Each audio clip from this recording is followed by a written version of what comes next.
তো সেদিন ছিল আমার ব্রাইডাল শ্যুট, যার জন্য আমি সকাল সকাল বেরিয়ে পড়েছিলাম আর আমাকে ছাড়তে যাচ্ছিলেন ইনি। আর যেহেতু তার আগের দিন জামাই ষষ্ঠী ছিল তার জন্য আমরা বেরোতে পারিনি। তার পরের দিনই যেদিন আমার শ্যুট ছিল সেদিনই সকাল সকাল বেরিয়ে পড়েছিলাম। আর এমনিতেও আমার আসতে অনেকটা লেট হয়ে গেছিলো, যার জন্য বাড়িতে খাওয়ার কিছু টাইম পাইনি, তাই দোকান থেকে এগুলো কিনে নিয়েছিলাম ওখানে খাবো বলে। তারপর ওখানে পৌঁছে দেখি আমার মেকআপ আর্টিস্ট অনেকক্ষণ থেকেই এসে আমার জন্য বসেছিল, তাই আর বেশি লেট না করে হেয়ার করতে বসে পড়েছিলাম।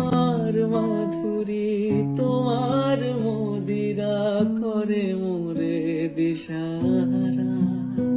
তো তারপর আর কি শাড়ি পরে নিয়েছিলাম, শাড়ি পরার পর বসে গেছিলাম মেকআপ করতে। জানো তো আমি না প্রথমে ভাবছিলাম যে আমাকে মেকআপ করলে কেমন লাগবে কি না লাগবে, একটু ভয় লাগছিল। আসলে আমি কোনোদিন কারোর কাছে সাজিনি, তো যা সেজেছি নিজেই সেজেছি। আর এরকম ব্রাইডাল মেকআপ তো দূরের কথা, এই প্রথমবার আমি কারোর কাছে সাজলাম, তাও আবার এতটা। শুধু তুমি তুমি শুধু তুমি প্রেমেরও।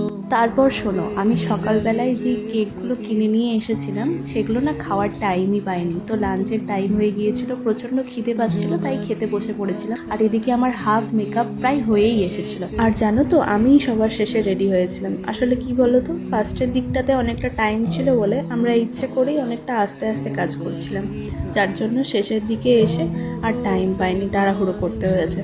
কিন্তু বিশ্বাস করো, সেই দিন এত পরিমাণ গরম ছিল, মেকআপটা আমার খুবই ভালো লেগেছে পার্সোনালি, কিন্তু এতটা গরম থাকার কারণে মেকআপটা না লাস্টের দিকে উঠে যাচ্ছিল। তাই অনেকক্ষণ ধরে এসির হাওয়া খাওয়ার পর সবার শেষে আমি শ্যুট করতে গিয়েছিলাম। বুকে তেমনি মাতে তুমি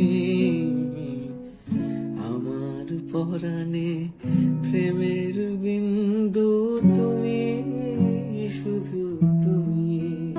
সেই সকাল থেকে বেরিয়েছিলাম, বাড়ি আসতে আসতে সন্ধে হয়ে গেছিলো। তার মাঝখানে একটু রেস্ট না নেওয়ায় খুব মাথাটা যন্ত্রণা করছিল, তাই বাড়ি এসে ওকে বললাম মেকআপটা একটু তুলে দিতে। তো মেকআপটা তো আমি অনেক কষ্টে তুলে নিয়েছিলাম, কিন্তু মাথার এই সিঁদুরটা তুলতে একটু কষ্ট হয়েছিল। যেহেতু অনেকটা পরিমাণে সিঁদুর পরেছিলাম তাই এটা ঠিকঠাকভাবে তুলতে পারিনি। আর ঠোঁটের লিপস্টিকটাও হালকা রয়ে গিয়েছিল, এটাও ঠিকভাবে তুলতে পারিনি। আর যেহেতু অনেকটা টায়ার্ড হয়ে পড়েছিলাম আর কিছু ভালো লাগছিল না।